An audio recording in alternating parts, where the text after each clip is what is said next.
Hello curious learners, in this second part of respiration we will discuss about breathing in plants and animals. So let's first start with breathing in plants. If I ask you this question that do plants breathe? Some of you might say yes, some might say no. So there is no direct answer to this question. Let's justify this. So plants have no specialized organs for breathing, but they have some specialized cells called stomatas, or they have lenticels. You have heard about stomata already. They are present in leaves, and these lenticels are present in bark. What are lenticels? They are this lens shaped openings that allow gases to enter. So these are lens shaped openings, right? Let's discuss some reasons why they don't need a specialized organ. From specialized organ, I mean like we have lungs, fishes have gills, they don't have such specialized organ. Number one reason could be that each part is in direct contact with environment. If each part is in direct contact with the environment, they can take their own care.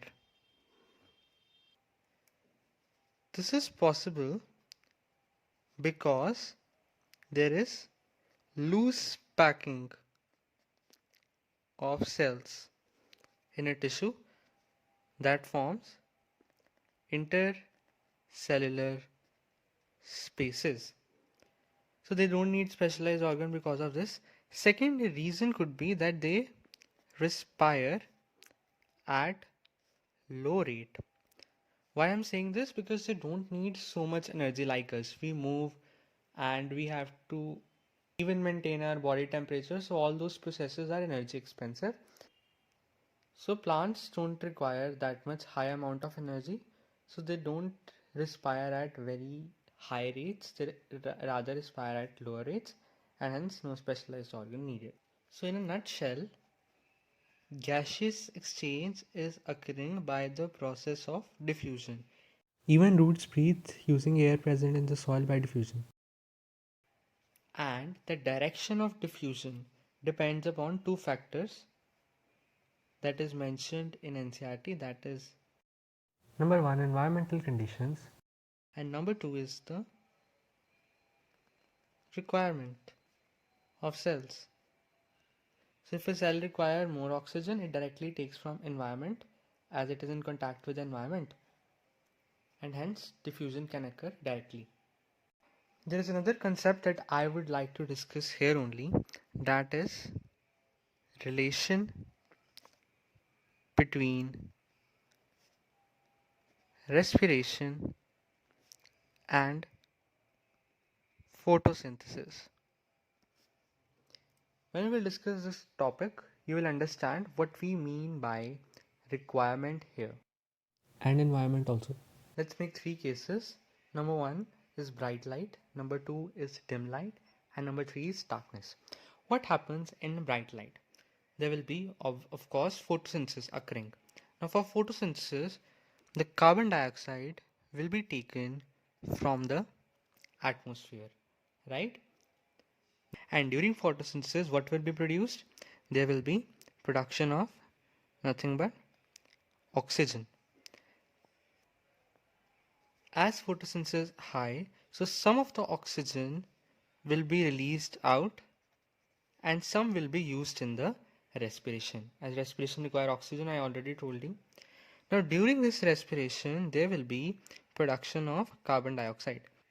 Now plant is doing photosynthesis, so it cannot afford to lose the raw material, this carbon dioxide. So during day what will happen, from environment carbon dioxide will be taken, oxygen will be produced, some of that will be used in respiration, some of that will be released outside in the environment, and in respiration carbon dioxide will be produced.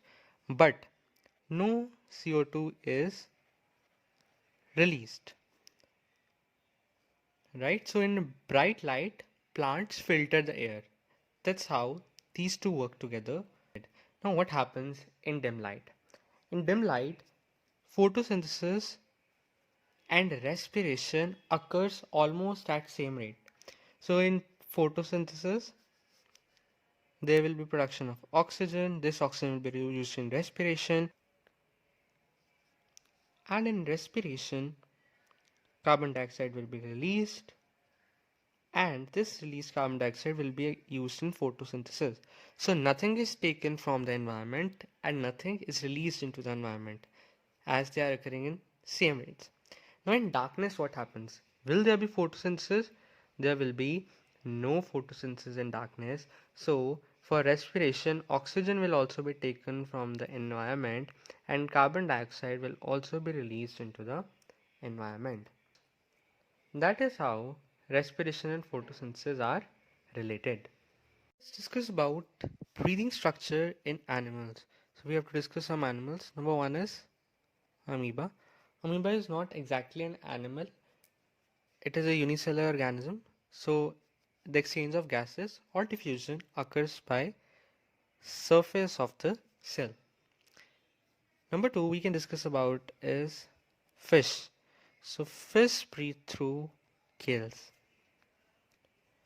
What happens in a fish is first the water is taken up through mouth, and from mouth this water goes to gills and gills extract oxygen from this water. Then water go to gill slits. Gill slits are nothing but openings and water comes out. That is how breathing occurs in fishes. These gill slits sometimes might be covered also, and the lid is called as operculum. Okay, so from mouth to gills, gills to gill slits, and come out. Another organism that we have to discuss is any insect, be it cockroach or a fly. So insects, they have something called as tracheal system. This is a system of tubes. Let's imagine this as a body of insect. There are small openings through which air can enter, and these openings further continue into tubes. These openings are called as spiracles. The air enter through spiracles and reach to the body cells, and their exchange of gases can occur. That is how breathing occurs in insects. Number four, we have to discuss about earthworm. Now this is interesting. You might have seen an earthworm in rainy season. It is very sticky, moist. Why? Because it breathes through skin. This exchange of gases through skin is also seen in the case of frog. Frog also have a sticky, moist skin. Now here comes a question that is often asked, that breathing rate in aquatic organisms is more than terrestrial organisms. Breathing rate means number of times an organism breathe. Okay, now why it is more in aquatic and less in terrestrial? Because the amount of oxygen dissolved in water is less than that in air. Air has more dissolved oxygen, whereas water has less dissolved oxygen. So here is less oxygen in water and more oxygen in air. So if an aquatic organism to fulfill the body requirement of oxygen, it has to breathe more to attain a required amount of oxygen. So let's write it. Therefore, to fulfill the requirement of oxygen by body, aquatic organism has to breathe more number of times than terrestrial organisms. So there are 2 points. Number one, you have to tell the amount of dissolved oxygen difference in water and air. And number two, then how does difference make them breathe more and make terrestrial organism breathe less number of times? Finally, we are going to start with human respiratory system. As we all know that the place of exchange of gases or breathing is your lungs. So the respiration in humans is given and another term, that is pulmonary respiration. The word pulmonary means lungs. Now we are going to draw the complete respiratory pathway. So let us start. So the air enters inside through the two openings in our nose. These openings are called as external nostrils or nares. These are two in number. Then the air enters nothing but your nasal chamber. And below this nasal chamber there is a buccal cavity. So you can write that nasal chamber is located above buccal cavity and it consists of mainly three things. Number one, hairs. Number two is mucus. And number three are olfactory receptors. Now, what are the functions of these three? So, hairs are involved in filtration of air. What they filter? They filter dust plus bacteria. Now, what is the function of mucus? It is similar. It traps this dust, traps the dust particles, and olfactory receptors are responsible for your sense of smell. This nasal chamber ends at openings inside, similar to external nostrils. These are called as internal nostrils or internal nares.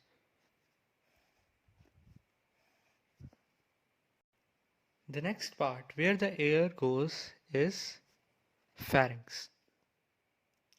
What is pharynx exactly? It is sometimes referred as dual organ also, as it is common passage for food and air. You see here carefully in this region the mouth and nasal chamber both opens, and this complete region allows air and food both to pass, hence it is common passage for food and air. Before entering into esophagus or trachea, whatever comes from nasal chamber or mouth pass through pharynx. In the front side you have trachea, and behind trachea you will find esophagus. This front pipe is trachea, and this opening of trachea is called as glottis, and above this glottis there is a leaf-like structure here that is called as epiglottis. Now what is the function of this epiglottis? This epiglottis prevent the entry of food into trachea. What happens when you swallow the food? This lid kind of structure that I have called epiglottis covers the glottis, that is opening of trachea, and hence the food does not enter into trachea. So let us now write about epiglottis. Epi means upon. This is a cartilaginous flap. This is made up of cartilage. Cartilage is a connective tissue you have done in class 9th. This cartilaginous flap prevent the entry of food into trachea. Trachea is nothing but your windpipe. Okay, that is function of epiglottis. The way we call opening of trachea as glottis, opening of esophagus is called as gullet. In the beginning of this trachea, there is something called as larynx. Larynx in simple words is your voice box. This voice box has vocal cords that vibrate and produce sound. In males during puberty, this larynx, on the effect of testosterone, enlarges in size, and in males, it is called as Adam's apple. After larynx comes the windpipe or trachea. So this is trachea. So let's write some points about trachea. Where it is located? In front of esophagus. In the internal lining of this trachea, there are ciliated cells. So there is cilia. Function of cilia is similar to the hair present in our nose.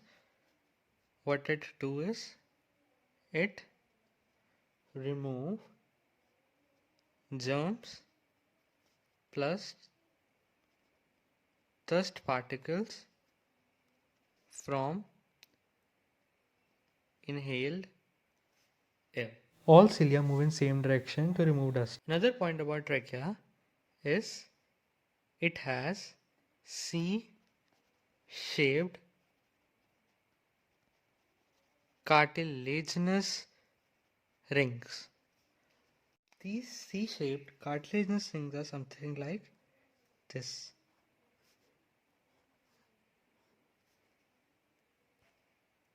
Why these are C-shaped, not complete rings? Let's discuss that.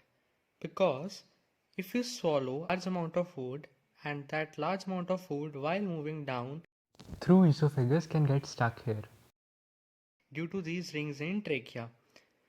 So C shape allows esophagus to expand a little bit so that food does not stuck. Now why these C-shaped rings are kept in trachea? Nature has done this to prevent collapses, shrinkage of this trachea. This trachea further bifurcates.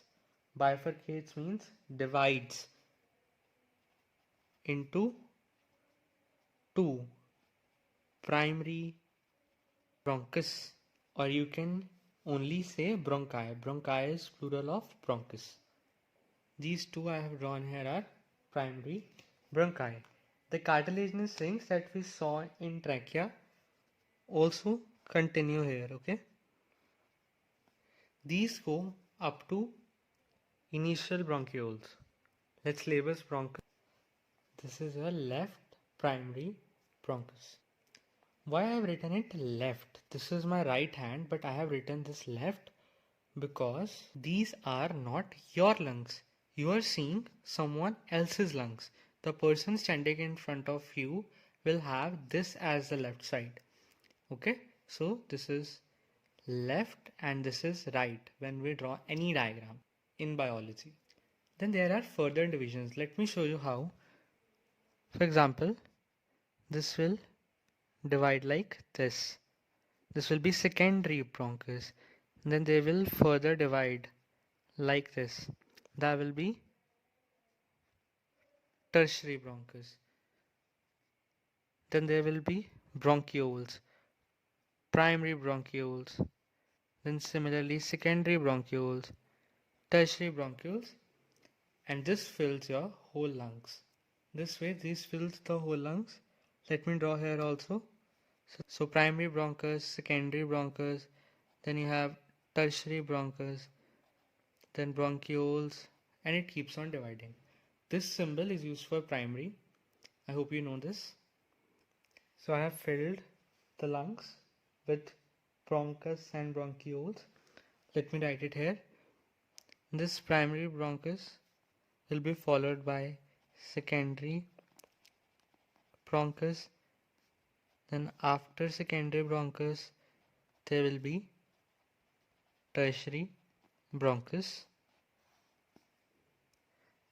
Then there is a question that can be asked here is which bronchus enter into lungs?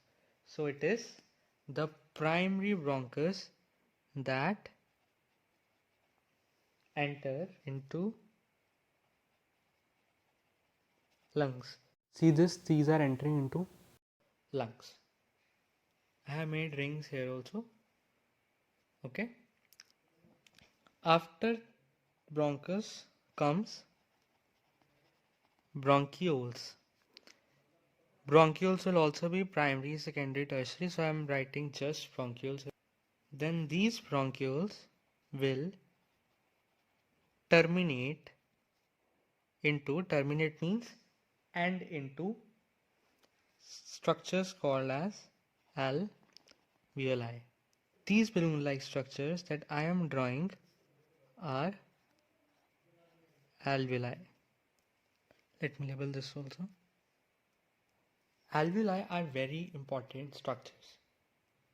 Alveoli are also called as miniature lungs, small lungs.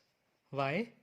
Because these are main site for exchange of gases. They look like balloons, so we call them balloon-like structures. Their number is approximately 150 million per lung. So you are millionaires in terms of alveoli. Now there are certain features that every respiratory structures must have. Let's discuss the features and let's discuss why they must be present. Number one, alveoli increase surface area. Now why there is a need of increasing surface area? Because there is a single site at which oxygen is taken inside our body, that is your lungs, and there are billions and trillions of cells in your body. So every body cell need oxygen. So there has to be a large surface area where exchange of gases can easily take place, and hence there is no deficiency of oxygen in the body. Number 2 point, that these have thin walls. Now what is the significance of thin walls? If the walls are thin, there will be easy diffusion, because if there is a thicker membrane, diffusion will take a lot of time and won't be easy. Third thing that makes alveoli special and the respiratory structures part, that is they are richly supplied by blood vessels. Of course, they should be, as the oxygen goes to blood and blood is responsible for transportation of that oxygen. Right? So there are three important features of this alveoli, and even almost respiratory structures of all organisms. If you'll see gills, they are also something like this. They have rich blood supply, thin walls. So you will see these in most of the cases. I haven't labeled lungs till now, so let's label it here. Let's write some features of lungs. Lungs are spongy, pink organs. These are non-muscular. Also, these are present in thoracic or chest cavity. We call chest cavity thoracic cavity also. This thoracic cavity is made by three things. What are those three things? Number one is sternum. Sternum is your breastbone that is located almost here.